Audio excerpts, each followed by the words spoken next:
Nizam Sagar project వరద తాకిడి పెరుగుతుంది. ఆదివారం సాయంత్రం 1,30,144 క్యూసెక్ల ఇన్ఫ్లో నమోదైంది. దీంతో ప్రాజెక్టు 21 వరద గేట్లు ఎత్తి మంజిరాకు 1,51,144 క్యూసెక్ల నీటిని విడుదల చేస్తున్నట్లు ప్రాజెక్టు ఏఈ సాంకేత్ తెలిపారు.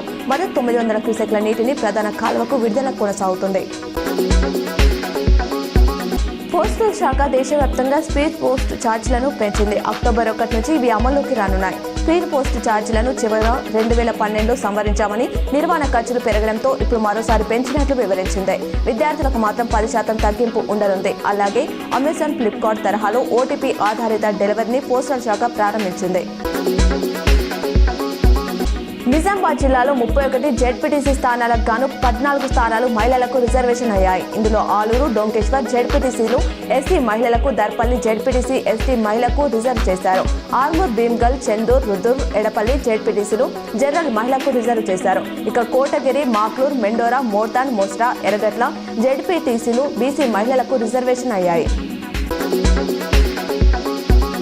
ఒక మ్యాచ్ ఓడకుండా ఆసియా కప్ గెలిచిన టీమిండియాపై అభినందనలు వెల్లువెత్తాయి. రాష్ట్రపతి ద్రౌపది ముర్ముతో పాటు తెలుగు రాష్ట్రాల సీఎంలు చంద్రబాబు, రేవంత్ జట్టుకు శుభాకాంక్షలు తెలిపారు.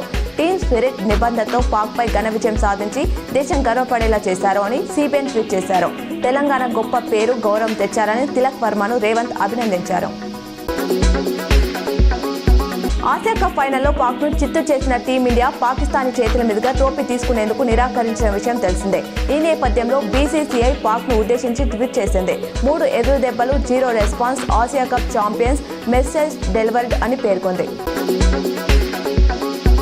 నిజామాబాద్ జిల్లా కేంద్రంలో పోలీస్ కుటుంబాల ఆధ్వర్యంలో బతుకమ్మ వేడుకలు ఆదివారం ఘనంగా నిర్వహించారు. నగరంలోని లక్ష్మీ గార్డెన్స్ లో నిర్వహించిన బతుకమ్మ వేడుకలకు ఆర్మూర్, బోధన్ డివిజన్ పరిధిలోని పోలీస్ సిబ్బందితో పాటు ఐజీ కార్యాలయ సిబ్బంది, హోంగార్డ్ సిబ్బంది వేడుకల్లో పాల్గొన్నారు. ఈ కార్యక్రమానికి కలెక్టర్ వినయ్ కృష్ణారెడ్డి, సిపి సాయి చైతన్య కుటుంబ సమేతంగా పాల్గొన్నారు. ఇండియన్ పీపుల్స్ ఫోరం ఆధ్వర్యంలో దుబాయ్లో జరిగిన బతుకమ్మ సంబరాల్లో నిజామాబాద్ ఎంపీ ధర్మపురి అరవింద్ తన సహచర ఎంపీలతో కలిసి ఆదివారం పాల్గొన్నారు. బతుకమ్మ పండుగ అంటేనే పూలతో పూజించేదని, బతుకమ్మ బతుకమ్మ ఉయ్యాలో అంటూ పాట పాడి కాసేపు మహిళలతో ఆడి పాడారు.